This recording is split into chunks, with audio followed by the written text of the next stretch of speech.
আহ, আপনাকে ধন্যবাদ। আমরা এই মুহূর্তে সিলেটের শাহজালাল বিজ্ঞান ও প্রযুক্তি বিশ্ববিদ্যালয়ের ক্যাম্পাসেই অবস্থান করছি এবং নিশ্চয়ই আপনি জানেন যে আগামী যে 20 জানুয়ারি যে ছাত্র সংসদ এবং হল সংসদের নির্বাচন, সেই নির্বাচনকে ঘিরে কিন্তু ইতিমধ্যেই ক্যাম্পাস জুড়ে একটি উৎসব চলছে এবং শিক্ষার্থী যারা রয়েছেন তারা কিন্তু এটি বেশ উপভোগ করছেন। এবং যদি জানিয়ে রাখি, 3টা প্যানেল কিন্তু এখানে প্রতিদ্বন্দ্বিতা করছে। এর মধ্যে শিবিরের প্যানেল রয়েছে দুর্বার চাষিয়ান, ছাত্রদলের প্যানেল সম্মিলিত চাষিয়ান ঐক্য এবং স্বতন্ত্রদের একটি সাধারণের ঐক্যসর নামে একটি প্যানেল রয়েছে। এবং এই প্যানেল নিয়ে কিন্তু শাকসুতে মোট 97 জন প্রার্থী কিন্তু বিভিন্ন পদে আসলে তারা প্রতিদ্বন্দ্বিতা করছেন এবং গঠনতন্ত্র অনুযায়ী কেন্দ্রীয় সংসদে মোট 23টি পদ রয়েছে এবং অপরদিকে হল সংসদে পদ রয়েছে 9টি করে রয়েছে। এবং যদি আমরা এই মুহূর্তে শিবির সমর্থিত যে প্রার্থী শিশির, তার সঙ্গে একটু কথা বলি যে কেমন দেখছেন আসলে নির্বাচনী পরিবেশ। যদি আপনি অলরেডি দেখেছেন ক্যাম্পাসে দারুণ উৎসবমুখর পরিবেশ ফিরে এসেছে,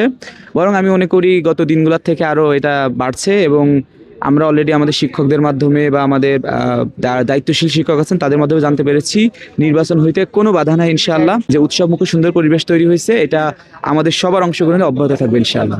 নিশ্চয়ই শুনছিলেন যে আসার কথা হচ্ছে, শাকসু নিয়ে যে জটিলতা ছিল সেই জটিলতা অনেকাংশেই কেটে গেছে বলছেন। এবং এটি যদি একটু প্রেক্ষাপট বলে রাখি যে জাতীয় সংসদ নির্বাচনকে ঘিরে যে নির্বাচন কমিশন যে একটি বিজ্ঞপ্তি দিয়েছে, তার বিজ্ঞপ্তির পরে কিন্তু ক্যাম্পাস উত্তপ্ত হয়ে উঠেছিল এবং এই উত্তপ্ত হওয়ার পরেই কিন্তু আমরা দেখেছি যে শিক্ষার্থীদের আন্দোলনের মুখে কিন্তু নির্বাচন কমিশনার অর্থাৎ শাকসু নির্বাচন কমিশনার, প্রধান নির্বাচন কমিশন, জাতীয় সংসদ নির্বাচনের যে নির্বাচন কমিশন, তাদের সঙ্গে একটি সাক্ষাৎ করেছেন। আমরা আরেকজন স্বতন্ত্র প্রার্থীর সঙ্গে কথা বলবো।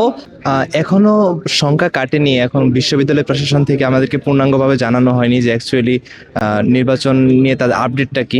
তবে আমরা শতভাগ আশাবাদী 20 তারিখে শাকসু নির্বাচন হবে এবং আমরা বাধ্য করব নির্বাচন অনুষ্ঠিত করতে। এই জন্য আমরা পুরো দমে আমাদের প্রচারণা চালিয়ে যাচ্ছি। আমাদের প্রচারণায় কোনো ঘাটতি নেই।